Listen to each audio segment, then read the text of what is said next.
see it again, and then we can redo it. I like it. Okay. Allora, Leila, where were you born?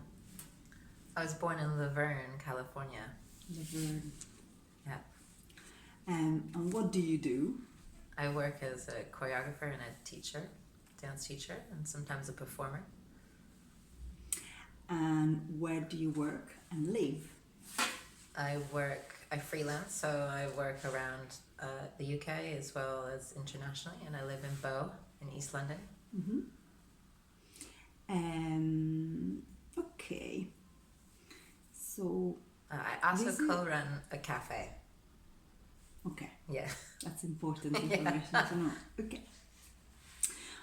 When this is a question about motherhood, and here we start. But it's important to know who you are for people who don't know you. Okay. When did you start thinking, I'm ready to be a mom? If you did. I think it was always a desire to be a mother, and I realized kind of in my early adult years that that's not everyone's desire. I just took it that everybody feels like that, and there was a moment, 2019, so 7 years ago, I was really, really wanting to be pregnant, and when I did fall pregnant, I realized that I wobbled, and I thought I was ready, but I wasn't ready. And interesting. Yeah, Mother Nature gave me a miscarriage, so then that solved that situation naturally. And I guess that's when I started to realize, I mean, I don't think it's something you could be ever ready for. And sometimes you think that's what you want, and when it comes, it makes you be aware that maybe it's not the right moment. Yeah. But after that miscarriage, I always said, if I were to fall pregnant again, then I would keep it. I would just do it. Don't think about it. Yeah.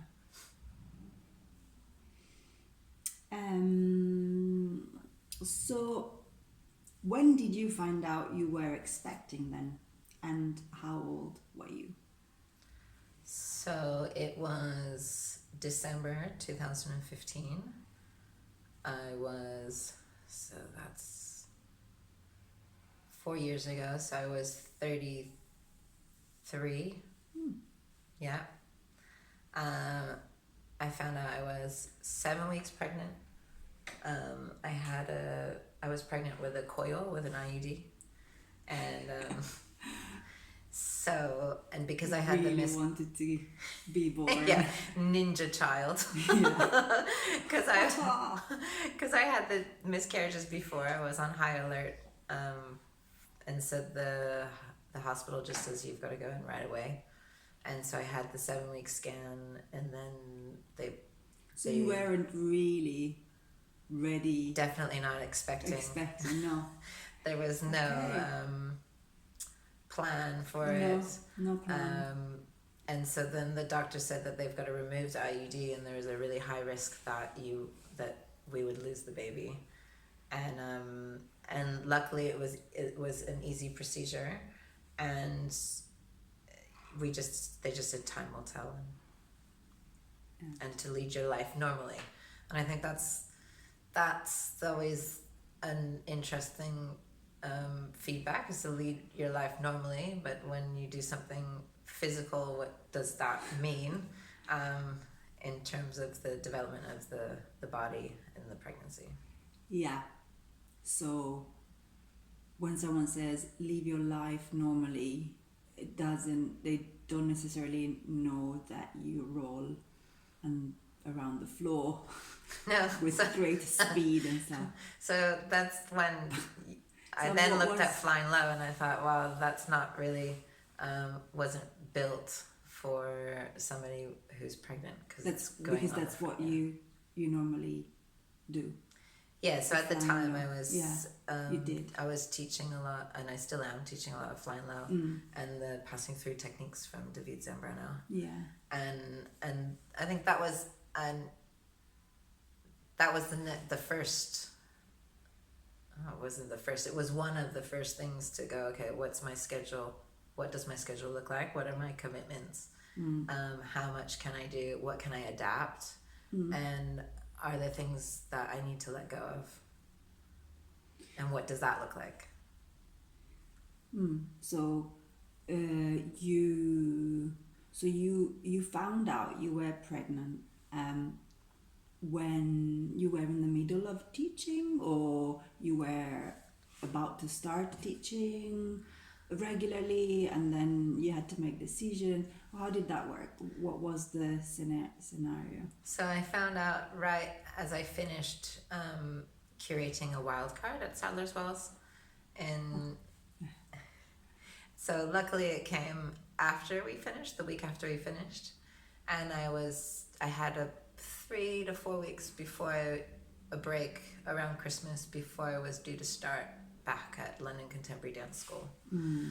Teaching there. Teaching. I think February, the first 5 weeks was a light schedule. Okay. And then in February and March, I was due to create a new work. What does it mean, a light schedule?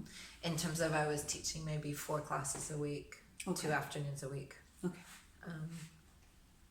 Yeah, so that was, obviously there's a commitment, but it wasn't as intense as, say, Monday to Friday, 8 hours a day. Yeah. Yeah. Which you were going to do at some point. Okay. So then it was looking at everything, okay, how do we do this? Yeah. Also because at the point, because of the medical situation of the coil and the high risk of losing the baby, I was unsure of how much I wanted to do. And I think subconsciously I kind of retreated quite a lot, and I didn't want to do so much.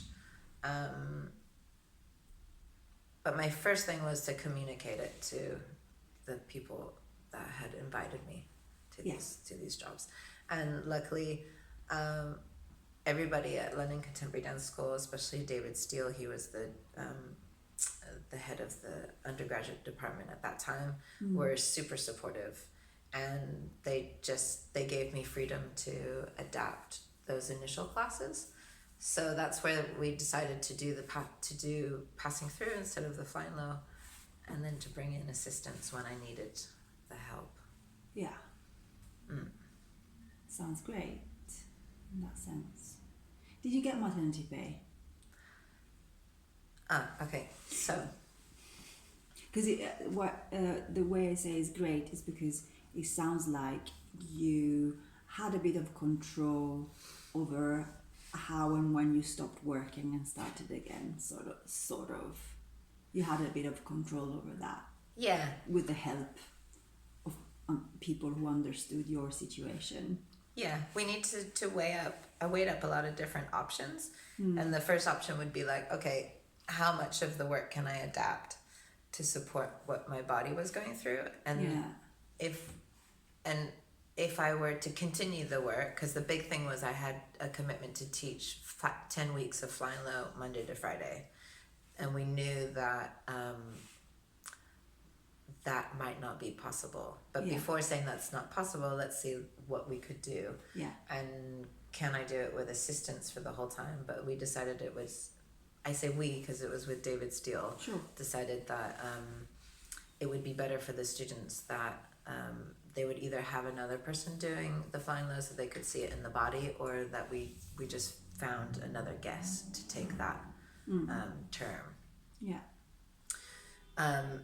So I think that started the steps of passing on especially the flying low work, because coming to the I guess acceptance that okay, the body. How did that feel? Was you very scared or? Yeah, I was nervous. I was nervous to pass things on, because in the past when I had to do that, I lost all my work. And so I guess there was that kind of anxiety on that. But then equally, I was really happy to give other people opportunity to take that work. And I think, and that was great. I passed on a lot of stuff to Ben McEwen, so then he was able to do his thing in London, and so that was nice to give that opportunity. And what was great with London Contemporary Dance School is that they found other ways for me to be involved in the program. So I was overseen with another member of staff the grad shows, and that was nice to still be involved in a different aspect. And at the same time, I was developing a project with Mushima, our cafe, and that was taking quite a lot of my time. So it was setting up a new multifunctional art space, and so I was working. So that was my non-dance work, and what was interesting was that I felt more nervous to share the news that I was expecting in that world than I did in the dance world. And that's interesting. Yeah, because I think there was this kind of concern that would change the arrangement. What was the arrangement? The arrangement was that we would, myself along with the business partners of the cafe, we would oversee an art space in Poplar, and I think I would only take, the original plan was that I would only take about 3 months maternity and go back immediately and bring Isabella into the office and do as much as I could. And if I look back on it, that was a little bit of a crazy idea to go back so early.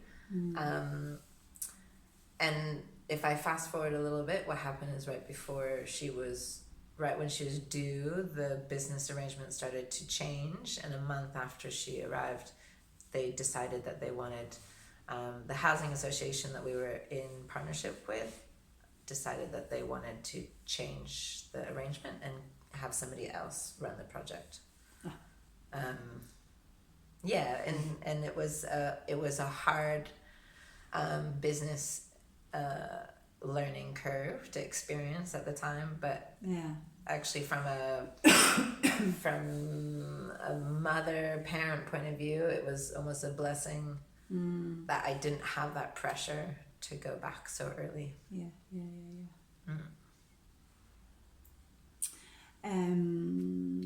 Okay, so you had this plan to of the arts, which didn't end up taking shape after the birth. And what other plans did you have? The plan after your child was born, like did you know when you were going to go back to work? So I always did the cafe as stuff. a freelancer. Yeah, the freelancer stuff is different. So I always did the administration stuff for the cafe because I could do it remotely. Yeah. And what I planned for the dance was that I had a opportunity to choreograph on the graduate company of Northern Contemporary Dance called Verve, and that would happen in January. So Isabella would be 5 months old by then. Okay. Yeah.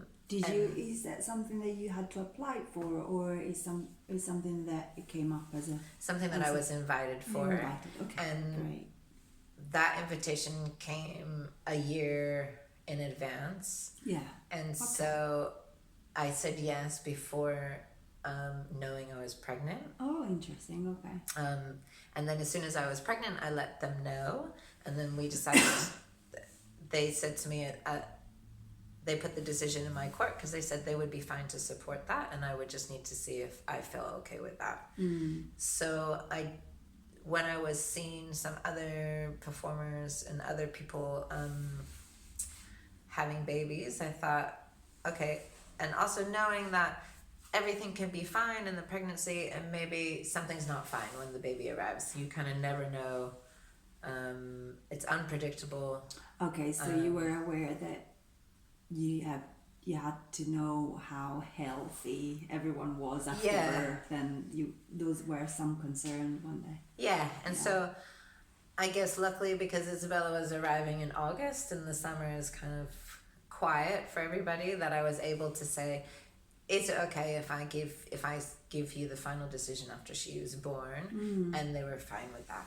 So that I was really lucky in that aspect. And I just wanted to double check that everything would be fine. And that would be the only contract that I had in place. And then the rest of my work would start again around 8 months or 9 months. So I was able to gradually go back to what I was doing, and also I was lucky to have the opportunity to pick and choose how I curated my time. And so I guess that's why I never felt, of course it was a big change, but it didn't feel like it was disaster to leave my child, because I could plan accordingly. I sound like a business. Sometimes you have to be business-like. Naps and things like that. Let's talk again about the pregnancy, the birth, if you don't mind, and postnatal experience and training and shows and feelings. You talked about it a bit, but let's go through those questions and see what we covered. For example, what you did and how you managed, and who helped and how during pregnancy or birth as well, or postnatal experience and training, like how you managed and who helped, basically. Like how the hell did you do it? I would say I was not so active on the preparation for the birth. I went to the kind of general, what do you call it, prenatal sessions from the doctor and the GP. My then partner was supportive in what I needed physical support. My mother, so my family lives spread out around the world, and luckily my mother at the time was in Brighton, so she was coming to London a bit to help. But if I'm really honest, I think I kind of took it for granted that, okay, I work with my body, I can do a bunch of stuff, it will be okay, and it will be pretty straightforward. Also, because my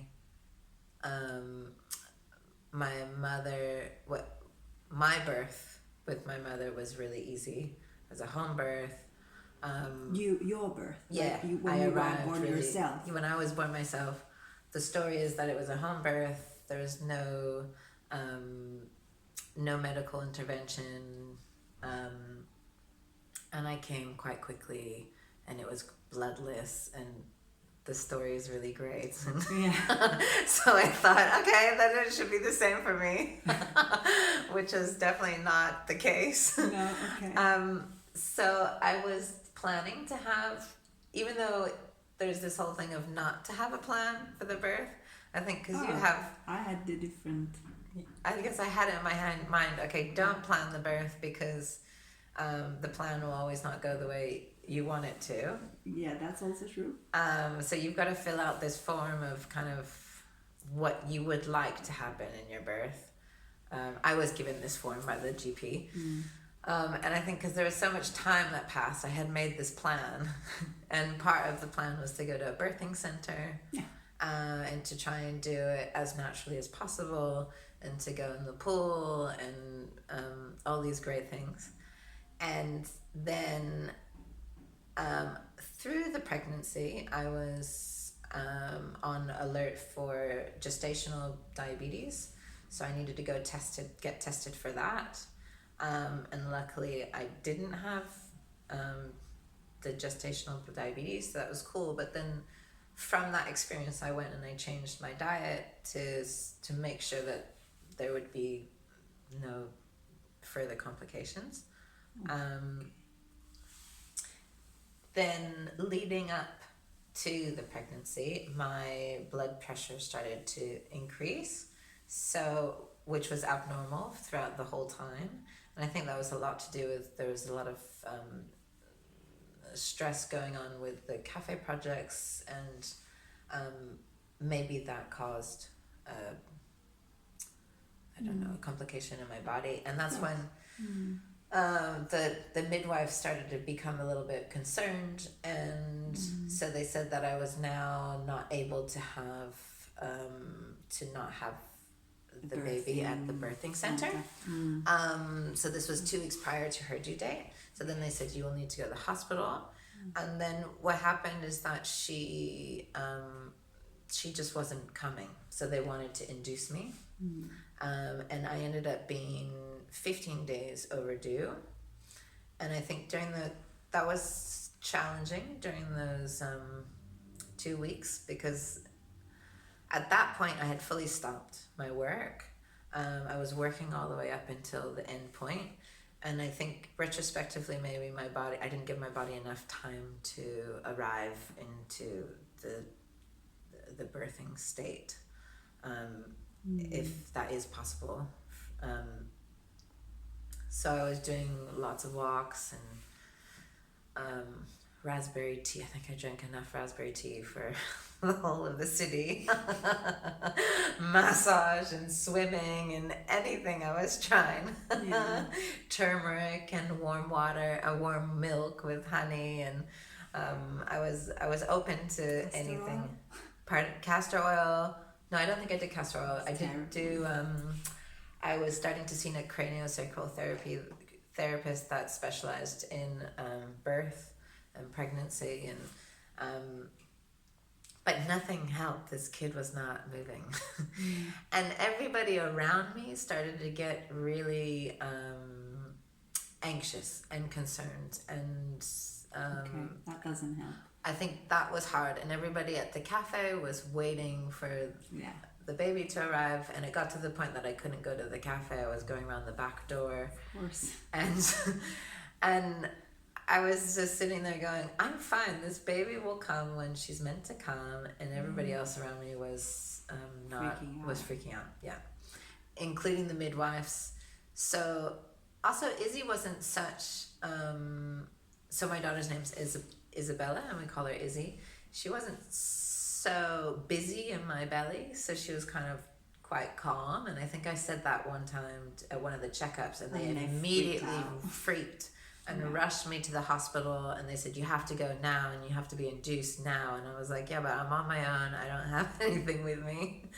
And then luckily the doctor at the hospital released me. He said he tried to do a sweep, nothing happened. And so it was a little bit busy those 2 weeks. Yeah. And then they got to a point when they just said, you have to get booked in for induction. And at that point, my mom had come down to stay with us. And the plan was always that my mom and Izzy's father, Isaac, would be at the birth, and we would do it together. And just to get a room at the hospital, that was a bit of a complication, because they would call you and say, okay, we have a bed, you need to come. And then we come and we show up, and they said, oh, we don't have a bed. And then they send you away. And then they say, oh, we'll call you when you have a bed. And you're coming like 42 weeks pregnant with all, the suitcase and everything that you need for the pregnancy, for the birth. So then they send you away, and then they call you back again, and they say, oh, we've got a bed. And then you arrive. But is that when you were in labor? No, so I wasn't in labor, so they booked me in to be medically induced. Oh, I see. Yeah, so the point that you have a medical induction is you don't then leave the hospital until the baby's born. So it was a lot of back and forth. I think it took us maybe like 36 hours to finally get a bed in the hospital. And then once we were in, it was great. The support was super great. But the process of that is that they give you I got given a pressure, so then it starts the labor. Yeah. And then they check on you periodically to see if then your body would naturally progress. And if your body doesn't naturally progress, then they keep giving you more medical help for that to happen. And I think what was a beautiful experience was to meet all the midwives, because they were really entertaining. They had really great senses of humor, and they were really specialized, and they knew exactly. I felt safe in their hands, that they knew what they were doing. It was the same time as the Olympics, so Isaac was great and set up the Olympics live stream in the hospital, and we kind of set up camp with music and Usain Bolt running in the background, and and like a picnic. So all the nurses were very happy to come and watch. They kept checking on us, going, "Oh, we're just coming to check," and we're like, "Oh, you want to watch the Olympics, huh?" And so I had the pressury, and then I started to dilate, and then they said they had to manually break my water. So they gave me the gas and air to break my water, and then they moved me to a birthing room. And then the next point was that I had a certain amount of time to fully dilate, or it was like you're on the clock. Because once they break your water, and they decided that it would be better that I had a epidural. They called it a half. They call it a walking epidural, which means that you can still, it's not feel a full, you can still feel your legs. That was a hard decision, because at that moment it feels like you're in the hands of the medical world. And there was a fear, which is, I think, a little, I guess it's a bit far to think this, but I was concerned if it would affect my body in the future for dance. And that was my big thing. As I said, I still need to dance. and of course they're like, we do this all the time, so there's nothing wrong with it. But what happened is that when they did the epidural, it moved, so I could feel half of what was going on. So half of my body was numb and the other half wasn't. So then they had to take it out and do it again. And that's when they said, if it doesn't work a second time, we don't do it a third time. So that was not such a great experience. I think at this time my mom was like, that's enough. She found that hard. And that's when Isaac really stepped in, and he was great for that support. And then luckily I fully dilated, and the birth was natural. But there was like an hour or so that I had in order to get to that point, and then they were getting ready to rush me for a cesarean. And I think the whole time through the pregnancy, that was I realized that was my biggest fear, is that I didn't want to go for a cesarean. But at that point, they were concerned about my heart rate, and they were concerned about the baby. So then it was starting to get to a point when if we needed to do a cesarean, you had no choice. No choice, because you were already been medically intervened. So once you start the process, it's like called cascade of intervention, and the pit. Yeah, and also because it's just, you lose your energy because you're not eating. So because you're on the list for a possible cesarean, they do all the preparation for that to happen, even though that might not happen. So in all, it was 36 hours, the birth. So that was a bit intense. Long. I've heard 70 as well. So. 70, wow, But quite long. And I think that's what's interesting, is you kind of go, oh, I know how my body works. I guess because we are working with our body all the time, but then to give birth is a completely different use of the body. And even when the midwives, they were warning me, they're like, if you just listen to what we say and everything will be fine. And if you go against what we ask you to do in terms of the breathing and the pushing, then there's the complications. And when they started to explain what they wanted you to do physically in terms of the breathing and how to engage your or disengage your muscles at that point for the baby to come out, it was like, okay, this is pretty straightforward. Okay. Yeah, this is not science. This is pretty straightforward. Okay. Yeah. Interesting. Thank you for sharing that. That's been a nice journey. Yeah. And a happy one. Yeah. For me to hear. Okay, so have we talked about thoughts about work? You have something planned, and did you stop, and for how long we did?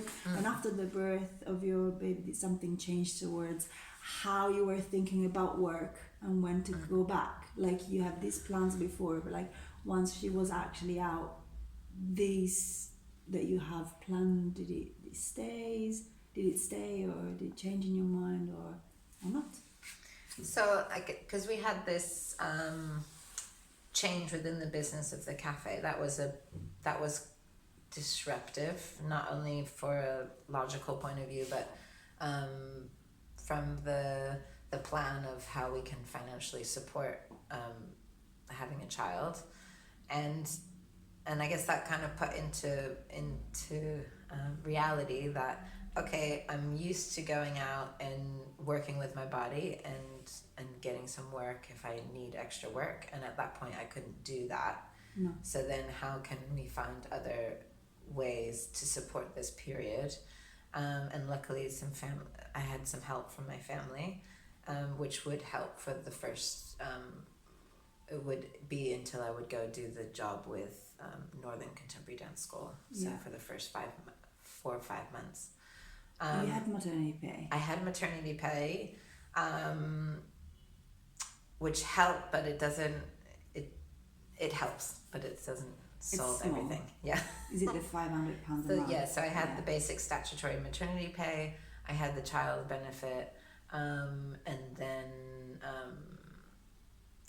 then we had Isaac's salary from the cafe, but because of the state of the business, it wasn't enough to fully support what was going on. And I think that's the kind of trick, that's the different, everybody's setup is different, but when you have your own business, it's not as straightforward when you're an employee from a company. And I didn't qualify for maternity leave at the place because I wasn't a full-time member of staff. I wasn't a contractual member of staff. So there was like lots of little puzzles to the piece, but lots of pieces to the puzzle, and we managed to figure it out. But then leading up to going to do the project with Verve at Northern School Contemporary Dance, I felt awash with this notion of confidence and this kind of like, who am I, and do I want to go? I wanted to go back, but in one way it was like, okay, what does that look like? Are people going to remember me? Which is a bit silly to say that because it wasn't even that long of a break. It was an intense one. Yeah, it was an intense, of course. And actually rewinding a little bit, even though I was surrounded by a lot of people in terms of the cafe, there was loads of support. I feel super grateful that everybody was so supportive of us having a baby. I still felt the most lonely I think I felt ever. And I think that maybe put into perspective more why I wanted to go back to the dance work, and because it makes me appreciate it from a different point of view. Of not only the artistic feed that it gives you, but the social aspect and that connection to that type of community of people. So how did you manage working with how old was Izzy then? So Izzy was 5 months old. 5 months. And so that was a juggle, because up to that point I was with her all day, every day, breastfeeding and still juggling the stuff for the cafe. So the plan was that I would spread the 3 weeks between my mom and Isaac, and then I would bring a babysitter, Faith, with me, who was also a dancer, so she could also teach the company if they wanted that, because they asked me to teach and choreograph, and I felt that was too much of a schedule for me to manage with Isabella. And I think what was great is because I had people with me, they brought Isabella to the studio every couple hours, so I still continued to breastfeed. I still had that connection with her, and it didn't feel like such a distance between the two of us. And also in my mind, I knew it was only going to be for 3 weeks, so then I could have the next couple months with her solidly like I was before. And then the next stage of work started when I was 8 months pregnant. When she was 8 months. And because that was my first public workshop, I felt even greater anxiety of like, oh gosh, can I sell a workshop, but will people come? Even though I haven't been so prominent before that. And I had a great group of dancers, and they were super supportive. And I remember this moment when I was with Verve that I taught just a one-off workshop, and I went into a back bend, and I just didn't. It was one of these moments that you remember doing that prior to pre-baby, and then you think that, oh yeah, it's fine, your body can do it, and I just couldn't do what I expected to do. I couldn't do an arch. Of course you can't do an arch, you just had a baby. It's like And then I remember then in that workshop in April finally achieving all these things that I physically couldn't do 3 months before, and I had the whole support of the dancers as well, and that was a really great moment. I felt like they were part of me getting back into my physicality. A real exchange. Yeah, really exchange. Sounds great. Okay, let's see what we need. Oh yeah. So we talk about support of colleagues, the society, institutions, partners, parents. If you feel you could have used more support or less interfering, what would you have wanted? If maybe you don't. I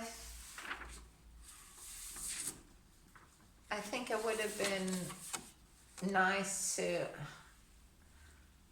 sign up to, what are these I think called NTC groups? NCT groups. That's something that I didn't do, and I guess in my imagination I feel like maybe I could have gotten a bigger support group from that. NCT is, I don't know what it stands for, but it's a group of like new parents or new mothers who get in touch through the NHS maybe, or it's something else. Yeah, but it's a group that put in touch people who live in the same area, who are at almost the same stage of pregnancy, and they can like exchange information or see each other for a coffee and stuff. Which is, and I guess would never have had the opportunity to meet otherwise. And I think if I look back and I go, well, why didn't I sign up for that? And I think I just took the cafe for granted, that I just thought, oh, I'll just meet people through the cafe. And I did meet loads of other mums through the cafe. And I went to the local children's centers, so I was trying to be connected to other mums through that way. But I don't know if it was that I was trying to juggle quite a lot of other things at the same time, that I didn't feel like I could get really submersed in those groups. And I guess it was hard to find people, like you meet loads of really nice moms and really nice people, but it's finding people on the same on a similar wavelength. Exactly the same length. Yeah. It's quite important if you have a child of 6 months or if you're like pregnant. There's quite a lot of difference. Like, yeah, and also if coming from as a freelancer versus somebody that's in an office, somebody who's working within dance, and I think that's what I noticed is when I started to research about, okay, how do you work with, how do you do this when you work with contemporary dance or as a dancer with your body, and then doing research, there wasn't so much exposure from other people who have done it. Yeah. And luckily at the same time at the place there were 3 other women who had babies. We've all had them within a month. And that was a nice support group. But then again, I was still searching for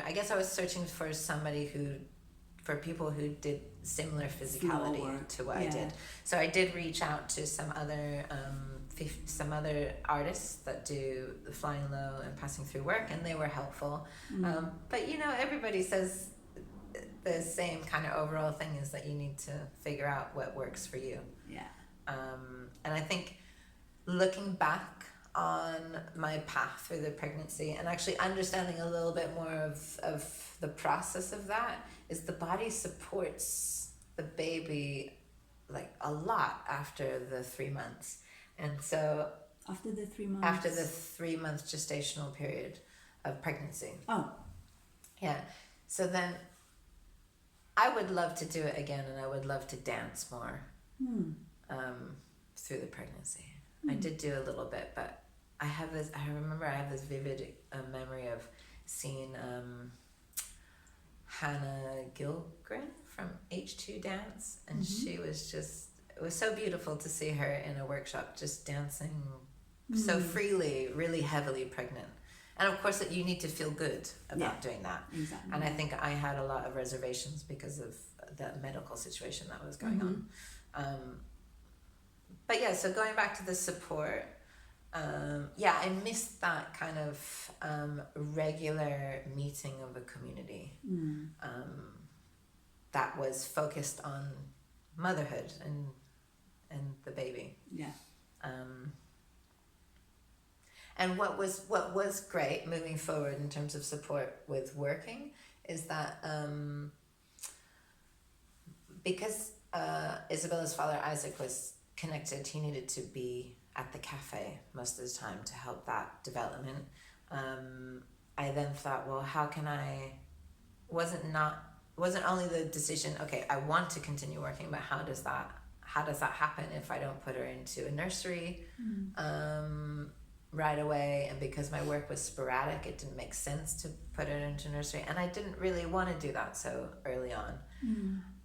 And so at the similar time, my mother decided to retire, but she ended up moving to Spain. So in one way, you're like, great, you have time, but you're not in the same country. So then we made an arrangement that she would help with any international jobs that I had, and she would try her best to come and help and be with Isabella. So that would help support me to continue developing my career, and also she could have time with Isabella as the grandmother. Yeah. And that's how I was able to do so many projects. So it started from when Isabella was 1 year old. We went to Hong Kong. Then for how long? We were in Hong Kong for 3 months. We were in Tel Aviv, in Sweden, in other places are kind of dropping out my memory. Yeah, but it's enough of an example to... Yeah, and that was part of the negotiations, is that, okay, thank you for the invitation, and then I also come with a family. Can we make that possible? And 99% of the time, people were really accommodating, and that was great. Yeah. It was really great. Great. And so Isabella now is... 3. Yeah. And everything is setting slowly up.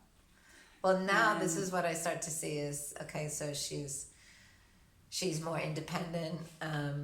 She starts nursery now, And then in a year's time she starts school, and then actually that's an interesting process of, okay, how do you keep freelancing if I'm working, how much international work can I take? But also in support of Isabella needs to be in England, or she needs to be at her school, wherever that is, and what she needs in terms of her routine and her activities. And so it's not just about me flying around doing what I want to do. And I think that's the shift, and I think that's the shift that... So it's interesting to see that, to maybe catch the opportunities to do things when you can, because perhaps later there are different choices that you can make. That's an interesting perspective as well. And it's not, I'm trying to not say, okay, I'm a parent, I'm a mother, and now I have to stop doing what I'm doing. It's more, how can I continue doing what I'm doing? Balance it? Yeah.